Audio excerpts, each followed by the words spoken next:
말씀 묵상. 환난 날에 나를 부르라. 내가 너를 건지리니 네가 나를 영화롭게 하리로다. 시편 50편 15절 말씀. 의인이 부르짖음에 여호와께서 들으시고 그들의 모든 환난에서 건지셨도다. 여호와는 마음이 상한 자를 가까이 하시고 충심으로 통회하는 자를 구원하시는도다. 시편 34편 17절에서 18절 말씀.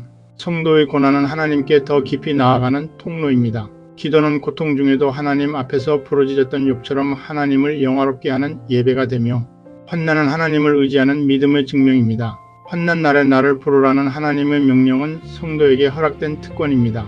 부르짖음은 우리를 건져 올리실 하나님의 능력을 신뢰하는 최상의 예배입니다. 환난은 더 이상 심판의 도구가 아닙니다. 십자가 은혜 안에 사는 성도는 고통 중에도 승리를 경험합니다. 비록 때로는 원망 섞인 부르짖음일지라도 때로는 말없는 탄식에도 욥, 요나, 히스기야, 다윗, 한나, 야곱, 예수님의 고난 중 기도와 바울과 실라의 기도, 이스라엘이 홍해 앞에서 부르짖었던 외침과 애굽의 노예로 있을 때 신음소리를 구원의 기도로 들으신 것처럼 하나님은 우리의 탄식을 통해 역사하십니다.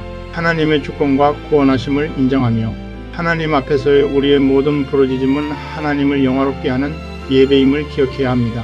기도를 배운 사람은 거룩한 삶의 가장 위대한 기술을 배운 자입니다. He who has learned to pray has learned the greatest art of the holy life. 그러나 내가 가는 길을 그가 아시나니 그가 나를 단련하신 후에는 내가 순금같이 되어 나오리라. 욥기 23장 10절 말씀. 나를 기가 막힐 웅덩이와 수렁에서 끌어올리시고 내 발을 반석 위에 두사 내 걸음을 견고하게 하셨도다. 시편 40편 2절 말씀. 여호와께서 너희를 위하여 싸우시리니 너희는 가만히 있을지니라.